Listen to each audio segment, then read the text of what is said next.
Bagaimana pendapat Bapak Pendeta Stephen Tong mengenai pernyataan Tuhan Yesus sendiri dalam Yohanes 14:29 yang berarti Allah Bapa lebih besar dari Dia sendiri. Ini adalah sesuatu keadaan di dalam periode inkarnasi. Pada waktu Yesus berada di dalam dunia, Dia adalah sebagai utusan, maka Dia lebih kecil dari Allah Bapa. Dia dibatas di dalam keadaan manusia, sehingga sifat manusia Dia lebih rendah dari Bapa. Tetapi di dalam ayat yang lain, yaitu di dalam Yohanes pasal 10:30, Yesus berkata, "Aku dan Bapa satu adanya." Di situ kita melihat tidak ada perbedaan tingkat, tetapi bersatu. Tadi dikatakan bahwa Kristus dilahirkan oleh Bapa. Jadi apakah pada awal kekekalan yang ada hanya Bapa? Tidak. Ini kalau kita pakai konsep manusia, Bapa ada dulu, lalu melahirkan anak. Sehingga anak bereksistensi sesudah eksistensi Bapa yang mendahului dia. Tetapi ini pun tidak benar, saudara-saudara. Kalau seorang Bapa hanya mempunyai seorang anak, maka Bapa itu lebih dulu menjadi Bapa atau anak itu lebih dulu menjadi anak? Bapa lebih dulu menjadi Bapa. Bapa siapa? Loh, katanya Bapa dulu menjadi Bapa, baru anak jadi anak. Kalau dia dulu menjadi Bapa, Bapa siapa? Jadi kalau tidak ada anak, dia belum jadi Bapa. Sudah kerja pikirannya. Kalau anak belum ada, Bapa belum jadi Bapa. Dia adalah Bapa karena adanya anak. Anak adalah anak karena adanya Bapa. Jadi mulai sama, Bapa adalah Bapa, anak adalah anak pada saat yang sama. Heran ya? Dah heran. Memang begitu. Nah saudara-saudara, siapa yang mengadakan Bapa terlebih dahulu ada, terlebih dahulu ada, baru ada anak, itu salah. Karena dia kalau dia adalah Bapa, langsung dia adalah Bapanya sang anak. Sehingga Bapa dan anak sama satu saat mulai ada. Itu disebut eternal generation. Dilahirkan di kekekalan yang sama. Satu keajaiban. Saudara-saudara, kita terlalu diganggu oleh pikiran kalau menikah ibu sama ayah lalu kandung keluar anak, baru ada bapak, anak dan sebagainya. Lalu ibunya siapa? Ada orang agama lain yang mengancam orang Kristen. Hei, bapak, Allah nikah sama Maria ya? Bukan Allah Bapa menikah sama Maria melahirkan anak, tidak. Yang disebut eternal generation berarti Kristus adalah anak sebelum dia lahir. Sebelum dia menjadi manusia, sebelum dia inkarnasi, dia adalah anak Bapa. Allah anak di dalam kekekalan. Itu disebut eternal generation. Sebenarnya sebagian akan diceramahkan besok, ditanya dulu yang kebocoran. Allah itu tiga tetapi satu. Siapa bilang? Allah itu satu. Allah itu tiga tetapi satu. Allah itu satu tetapi tiga oknum. Allah itu tiga oknum tetapi esa. Hati-hati. Kalau saya kasih tak lulus, masih tidak apa-apa. Tuhan yang kasih tak lulus, betul-betul tak lulus kamu. Mengapa Allah Bapa, Allah Putra dan Allah Roh Kudus disebut oknum pertama, kedua dan ketiga? Mengapa tidak disetarakan? Oke, disetarakan, oknum sama gitu. Oknum sama. Oknum sama gitu. Saudara mesti ada oknum karena tiga oknum. Jadi Bapa oknum ke satu dan kedua dan ketiga. Anak oknum ke satu dan kedua dan ketiga. Roh Kudus oknum ke satu dan kedua dan ketiga. Kalau begini ya sama toh, rata toh, tapi kacau. Sekarang saya tanya, adakah tidak pernah terjadi anak mengutus Bapa? Ada nggak? Sama rata toh, tapi tidak pernah terjadi anak mengutus Bapa. Atau Roh mengutus anak, tidak ada.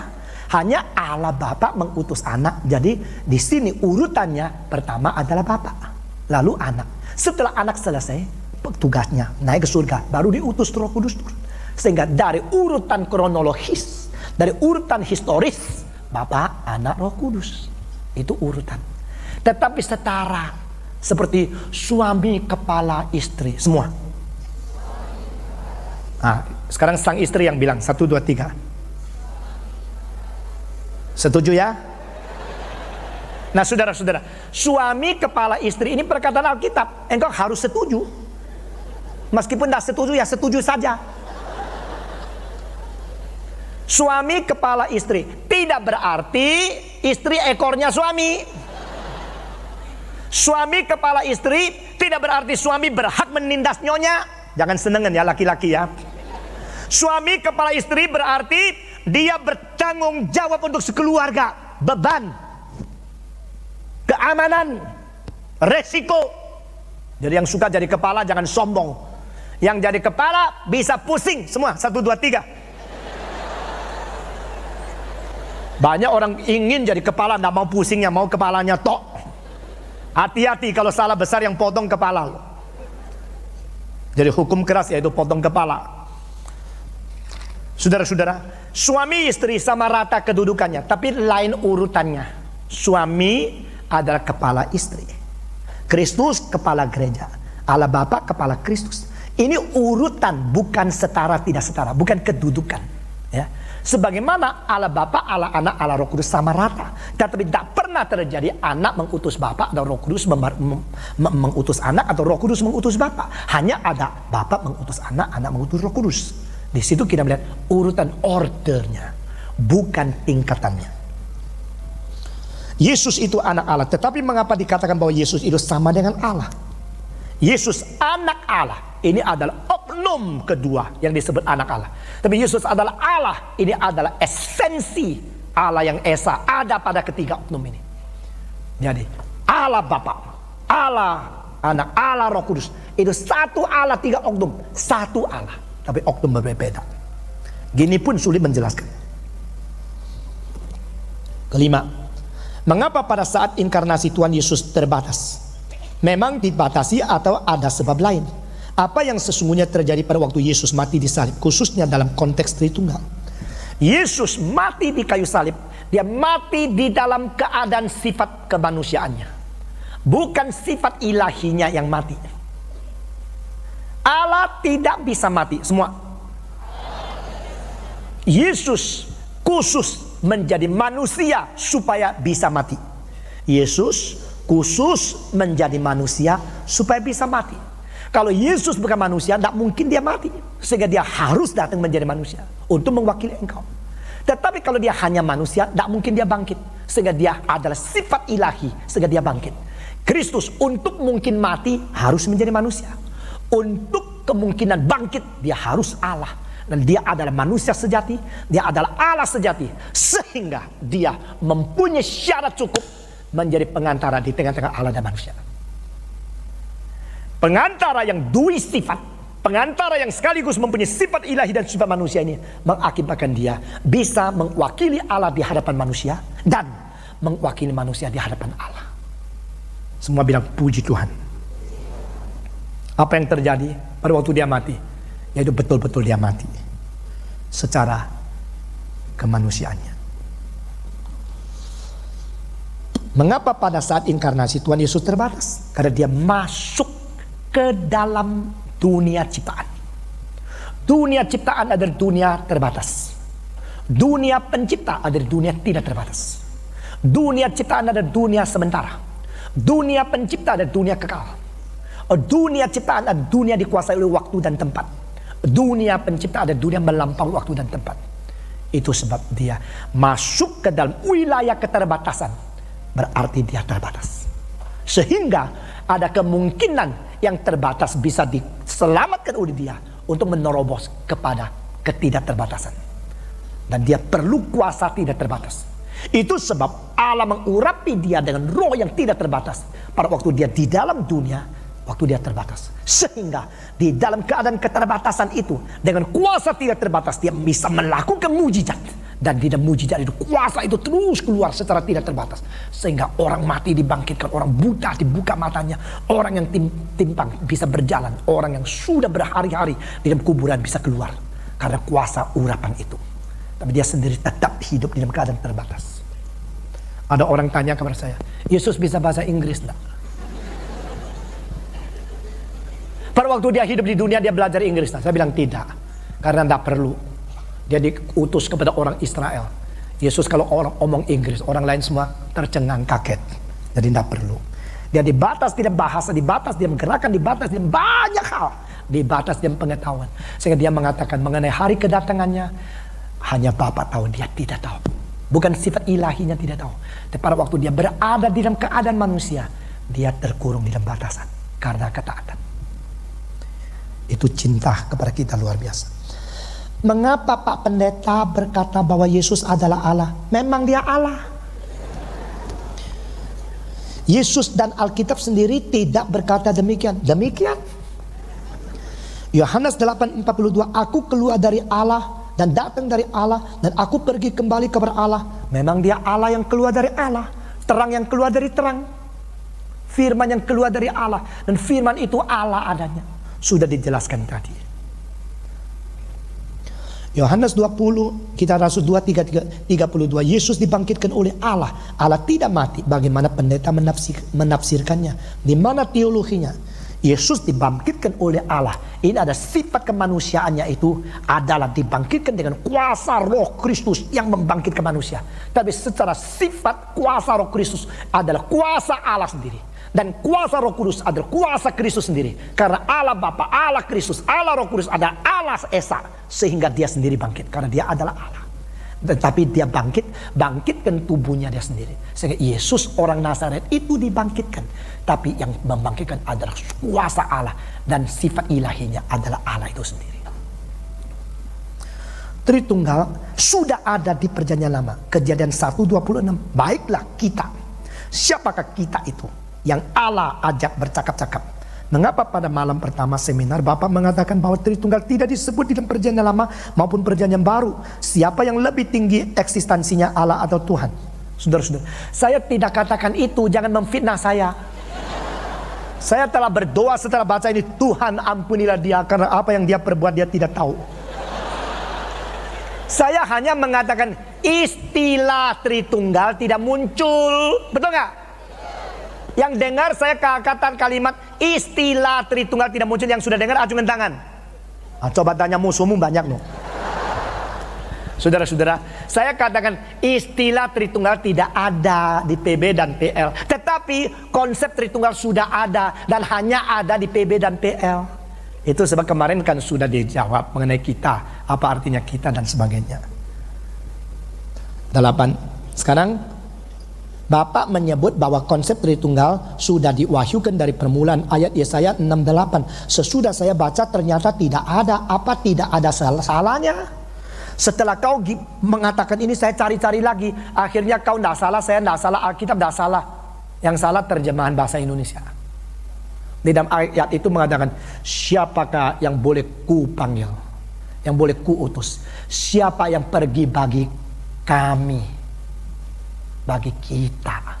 Di situ kali kedua adalah aslinya bukan satu tapi banyak. Tapi Indonesia tetap bagiku, tetap pakai ku. Nah di situ terjemahan, di dalam terjemahan lain sudah menjadi banyak. Terangkan Wahyu 3:14. Wahyu 3:14. Ini kemungkinan sekali mengenai kristologi yang selalu menimbulkan kekacauan. Ini adalah perkataan Yesus kepada orang Laodikia. Dan saudara-saudara, ayat mengenai ini dan ayat di dalam Kolose 1 dan di dalam pasal 1 Yohanes dan juga di dalam Amsal Sulaiman pasal 8 selalu dipakai oleh saksi-saksi Yehova mengatakan Yesus adalah ciptaan. Salah satu ayat yang menjadi penunjangan mereka adalah di dalam ayat ini yang memperbunyi demikian. Dan tulislah kepada malaikat jemaat di Laodikia, inilah firman dari Amin, saksi yang setia dan benar, permulaan dari ciptaan Allah. Permulaan dari ciptaan Allah di dalam bahasa Greka mempunyai kemungkinan diterjemahkan menjadi dua macam. Yang pertama di dalam ciptaan. Yang kedua yaitu yang menjadi utama di atas segala yang dicipta. Nah saudara-saudara, orang-orang saksi Yehova memakai yang pertama sebagai patokan, yaitu di antara yang dicipta semua oleh Allah, Yesuslah ciptaan yang pertama. Yang permulaan dicipta dahulu, lalu baru cipta yang lain. Jadi ciptaan sulung maksudnya. Padahal ini ayat digabungkan dengan seluruh kitab suci, lebih cocok diterjemahkan. Dia menjadi yang utama di atas segala yang diciptakan oleh dia. Berarti dia menjadi penguasa atas segala ciptaan. Dia menjadi awal, dia menjadi penghulu yang tertinggi untuk memerintah semua ciptaan di bawah dia. Itu artinya. Saudara-saudara, Daniel 12 ayat 1. Nah, ini dari saksi Yehova dan khususnya sebagian daripada orang-orang Advent percaya Yesus adalah ciptaan Allah dan Yesus adalah Mikael itu, yaitu penghulu malaikat.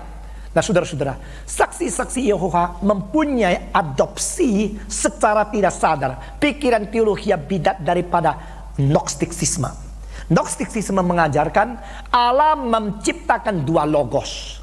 Logos yang menang, logos yang sukses menjadi Kristus. Logos yang kalah menjadi setan. Logos yang gagal menjadi setan. Sehingga setan adalah penghulu malaikat yang jatuh, yang jahat. Yesus ada penghulu malaikat yang tidak jatuh, yang akan berperang dengan setan itu. Sehingga Yesus disebut ada Mikael. Padahal tidak ada satu tempat di Alkitab mengatakan Yesus adalah Mikael. Penghulu malaikat pada waktu berjumpa dengan Daniel mau bersembah kepada dia tidak mengizinkan. Demikian pada waktu Yohanes di Patmos melihat akan segala nubuat tentang kedatangan Kristus kali kedua, dia melihat malaikat, dia mau bersembah sujud. Malaikat mengatakan, jangan sembah sujud saya. Tetapi Yesus menerima sembah sujud karena dia adalah Allah. Sedangkan malaikat adalah diperintahkan oleh Allah harus bersembah sujud kepada Yesus. Maka ayat itu tidak ada hubungan sama Kristus. Apa artinya El Shaddai? Istilah El Shaddai muncul di dalam pasal ke-18 ayat pertama di Kejadian. Allah berkata kepada Abraham, engkau harus menjadi orang yang sempurna karena Allah adalah Allah yang maha kuasa. Istilah maha kuasa yang diterjemahkan itu di dalam aslinya adalah El Shaddai. El adalah Allah, Shaddai adalah limpah. Limpah. Aku adalah Allah yang berkelimpahan. Nah, sebenarnya ini El Shaddai di dalam bahasa Ibrani mempunyai arti lebih asli lagi, yaitu seperti perempuan yang mempunyai susunya besar, sehingga cukup untuk menyusui semua kebutuhan anak bayinya. Jelas maksud saya? Karena saya mempunyai dada susu yang cukup, sehingga karena anugerahku begitu cukup mengisi kebutuhanmu, sehingga engkau harus menjadi orang yang kuat, yang sempurna.